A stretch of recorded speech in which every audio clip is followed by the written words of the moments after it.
Peace and light, that old guy Australia. Like, share, subscribe, Instagram and YouTube. Coming to you from a stunning day on the far south coast, New South Wales. And I'll just give you a little look up the beach there. Just beautiful. That's up towards Camel Rock. Guy coming down with his fishing rod there. There's a guy down the other end fishing. I'll just turn around the other way. That's Bermagui town down the other end. See the guy on the beach there fishing. And just beautiful. Maybe 3 to 5 foot of swell. And in my younger days I'd have been out there probably getting a surf, even on my own. Quite interesting. Anyway, I wanted to do a quick video in response to one that I was sent yesterday. Many of you would have seen it doing the rounds. It involves Jammal from Turning Point Australia. Now Joel, at the age of 25, is an astonishing young man. He's built himself a tremendous platform. His knowledge of politics is second to none, and his ability to verbalise that and get that across to the people is excellent. I really admired Joel, and I honour the work that he's done. And when he has his, like with Narrowcoat in Victoria, where they got the by-election because the person who was elected died.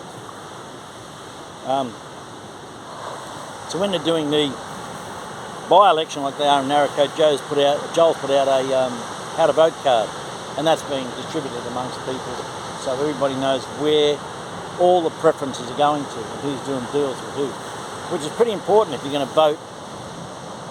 Although we still understand in a cynical kind of way that it's a bit of an illusion, because it's two wings, one bird, same bird. The whole idea that you have a say in politics is a bit of an illusion within itself. Still, in this democratic society, it's something you have to do or you get fined. So, you know, there's that, I guess. But Joel paints a fairly disturbing picture of a bit of a dystopian future that doesn't sound good, doesn't feel good.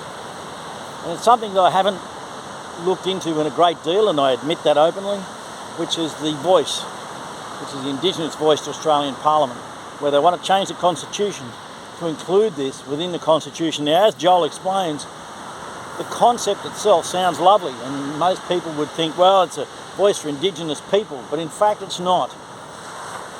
Because the government never gives anything without having something to gain.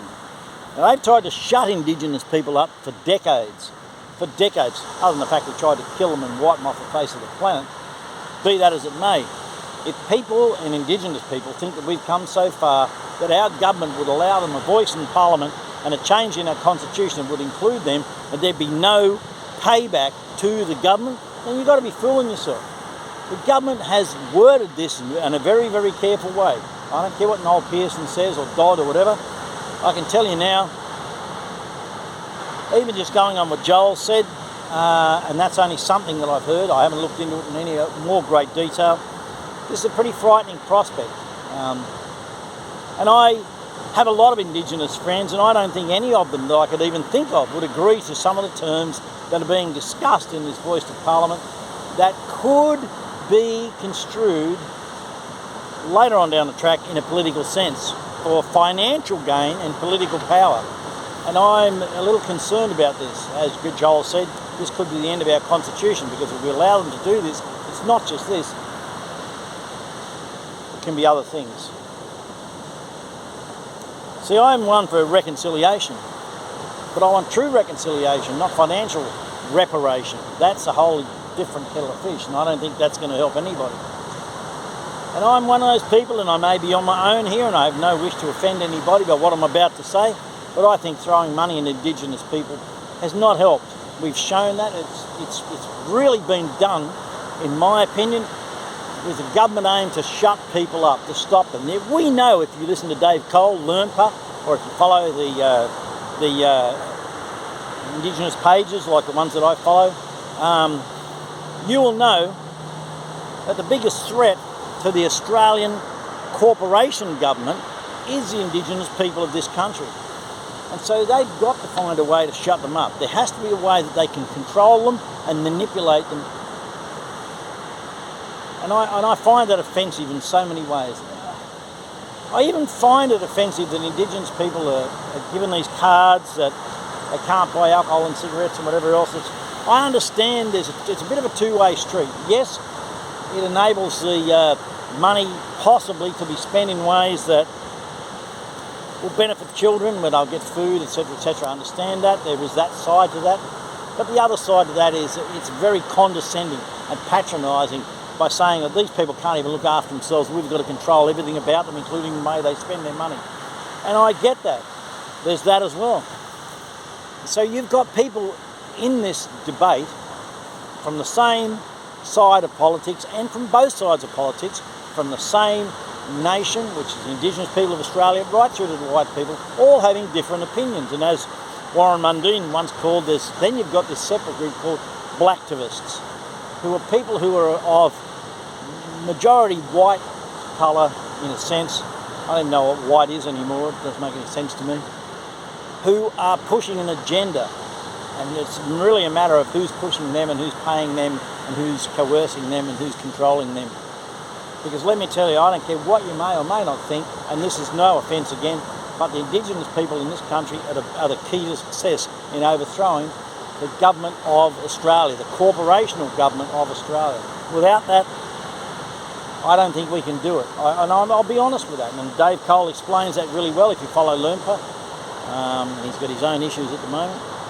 But he explains it beautifully. His father's a water bearer. Anyway, I don't want to go into it in great detail. You have to go and watch it. You can find Lernpa, L-U-R-N-P-A, Dave Cole, on Instagram. And you can go back and look at some of his videos where he explains why the First Nations people of this country are pretty much the only people who can overthrow the current corporational government of Australia. Not the Commonwealth government of Australia. That no longer exists. It doesn't exist anymore. It hasn't existed since the 70s. Anyway, I'd urge you to go and look up Joel Jammal, Turning Point Australia. Have a listen to what he's got to say about the voting that's about to take place in New South Wales. He's got his concerns about the Labor government getting into New South Wales, which will pretty much give Australia an entire Australia-wide Labor government. And once they get that in place, minus Tasmania, but he explains why they're open to grift and graft, the Liberals down there. But once they get it in place, that will enable them to have all state premiers basically aligned with them. And so they can then pass legislation they would normally not get through. And he believes that will be the beginning of the end for Australia. Although I think the beginning of the end was when we signed with the WEF and became a signatory to the World Economic Forum, a private-run corporation led by elite globalist puppets who like to cross-dress and have sex with children. But that's another story. Probably get BANNED for saying that. Peace and light, that old guy Australia. Have a wonderful Tuesday, glorious day. I'm heading out to Ellie's. Like, share, subscribe, Instagram, YouTube, and we'll catch you very, very soon.